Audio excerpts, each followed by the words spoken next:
I want to make this official. I was one of the first to say that Donald Trump would win the Republican primaries. I said it 6 months before the primary voting began on June of 2015, well before others could get themselves to believe it. So I tell you that because I don't let my personal opinions of Donald Trump affect my sense of whether he's going to win or lose. I thought he would win the Republican primary, and then later, as you guys saw, I thought there was a good chance that he could win the presidency. And when I warned that about that on ABC's This Week, the rest of the panel laughed, understandably so, given where the polls were at the time. But we talked about those warnings. So now, as I was one of the first to say that his reign would begin, I'm now ready to be among the first to say that his reign will end. Definitely. He's done. You could write it down in stone. He will not finish his first term. There's no way in the world he finishes 4 years. He's not capable of it. The country's sick of it. The people in power are sick of it. And yes, that is important. And I'm going to tell you exactly why he's going to be leaving. Now, as to how quickly that'll happen, so that is a much harder guess. Like I said, definitely not the whole 4 years. It could be as quickly as a week. It could be as long as 18 months. I would be surprised. Wow, I would be very surprised if he made it all the way to 18 months. From this day forward, my best guess is within 6 months. But like I said, it could be so much faster that you're going to be shocked by it because we're at the bottom of the barrel. So let me explain. So now you guys know what he did recently. He said there was very fine people on the neo-Nazi side in Charlottesville. He blamed both sides for what happened. I just can't get past it. There's so many horrific moments from that rally, including an avowed Nazi running over 20 people, 19 injured, and Heather Heyer killed. A Nazi killing somebody on US ground should be easy enough to condemn, and he couldn't bring himself to do it for 2 days. You guys know all of that, right? But after that, and then the part that really sticks out from a story from today is that synagogue in Charlottesville, as they have armed Nazis parading in front of them. They couldn't get cops to show up, and they were scared. They were huddled together, and they thought. Alan Zimmerman from the Temple was quoted as saying, "I can't believe this is 2017 in America." They had to take the Torah and the Holocaust scroll out of the building to make sure that it didn't get damaged. America in 2017, and he was equivocating on that. It's beyond gross. It's not who we are. Okay, so but beyond that, then one person, the CEO of Merck, leaves his manufacturing council, and he lashes out at him. What an unbelievably unintelligent move to make. Then you're burning your allies now. And what message does it send to the others? Well, it sent a very bad message. So then the CEO of Intel left, and the CEO of Under Armour left, and then he yelled at them.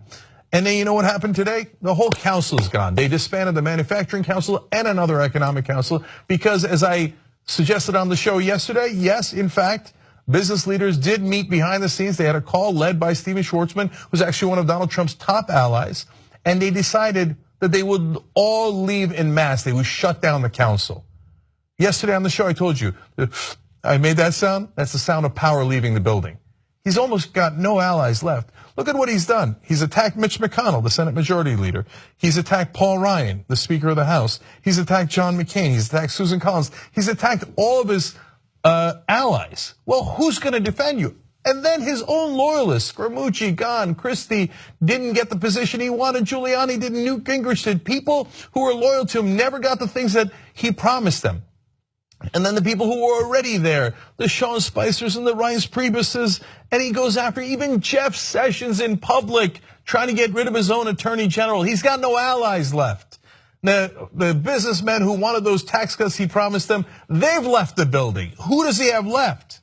And now he's attacking Manafort. Manafort was his campaign chairman, and his house, Manafort's house, was raided by the federal government to get evidence. Then Trump goes to the National Enquirer and attacks Manafort. Very clear, brazen. This is the kind of leaks that Trump does consistently to the National Enquirer. And the only reason you attack Manafort is if he's already turned evidence against you. So there is that angle that is also imminent as the special counsel continues to investigating. And the part that people underestimate, though, and is his inability to mount a comeback. Because you think, well, he's the president. Presidents go up, presidents go down. Politicians go up and down, and their polls they fluctuate. No. He has misunderstood his mandate. First of all, his mandate was not to be the leader of the white nationalists. I know he thinks that, but his mandate was it was very simple, to just not be Hillary Clinton. And he couldn't pull it off. It was not a high bar. But what does that mean, not to be Hillary Clinton? Don't be the establishment. Don't do the deals that she was criticized for, taking money from people, et cetera. No, he surrounded himself with Wall Street guys, Goldman Sachs guys that he criticized Hillary Clinton for. He did all the things that he criticized Hillary Clinton for, and then more corruption, personal corruption, way worse than Clinton's, and then the white nationalist stuff. So he doesn't have people supporting him for a white nationalist movement. That is a tiny percentage of his base. And certainly a tiny percentage, even if you don't think it's a tiny percentage of his base, it's certainly a minuscule percentage of the overall people who voted for him, who mainly just didn't want the establishment in power. He's completely misunderstood it.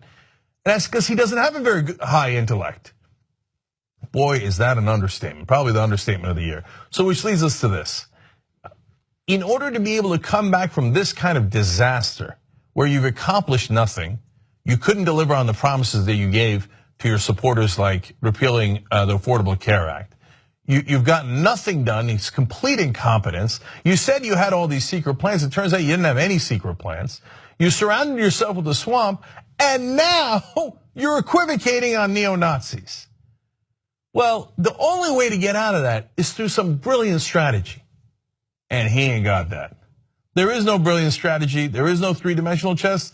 There's no two-dimensional chess. There's no chess at all. There's nothing going on there. He barely has two brain cells to rub together. So he's not going to do a comeback. He doesn't have it in him to do it.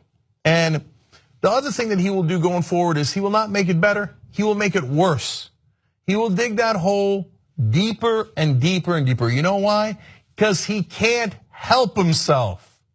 Whenever he gets in trouble, he gets himself into further trouble because he's not smart enough to figure out when it's enough. Stop talking, stop tweeting. He doesn't know any better. He looks at it and thinks, I'm winning, I'm fantastic, everybody else is a mess. He thought that press conference yesterday was a good idea. He'll do it again. I know you think, no, you can't back neo-Nazis again, that's insane. He'll do it again and again and again. Because he's not bright. He's a stupid, incompetent man. All right, so finally, look, in this country, we are not pro-Nazi. We defeated the Nazis, and yes, the Republicans are maddening. Yes, they back policies like voter ID laws, keeping Muslims out of the country, and let alone their attacks against immigrants. And those are despicable, but they're on a different plane than what Donald Trump has done here. From the moment all of us were born, almost all of us were taught that the Nazis were the bad guys. We defeated them. We're for freedom and they're fascists. And if Donald Trump thinks that the majority of the country thinks the opposite, he is sorely mistaken, gravely mistaken. And on top of that, this man is deeply, deeply unstable. And now everybody sees it. The Republican leadership sees it, the business leaders see it, everyone in power sees it, and yes, even his own supporters are beginning to see it. And we can't have this kind of instability as the president of the United States, the commander-in-chief. People have to take action, and they will. He's also given them this golden gift of having actually colluded with the Russians. So now we'll see how that investigation plays out, but all they need now is any kind of cover. If there is any type of indictment, any evidence linking Trump to the Russians, I think there's tremendous evidence, and I think it's financial, but you don't even need that anymore because he's lost all of his allies. All they need is an excuse to go, okay, that's it, we're done with him. Because the country can't take this kind of instability, and the country is not pro-Nazi. So I told you, his number one problem going in, and this is why I told you should never ever consider not only not voting for him, of course you shouldn't vote for him, but make sure that he doesn't get in office, because outside of his being a vitriolic, horrible human being, his number one problem is even deeper than that. Unbelievable, record-shattering incompetence. And now the entire country sees it, and we gotta get him out before he causes any more damage to America, to all of our unity and community, and to the world. And they are gonna do it. He's done. He's now just playing out the clock. It's just only a matter of time before Donald Trump resigns in disgrace. And I'm telling you right now, I guarantee you he will.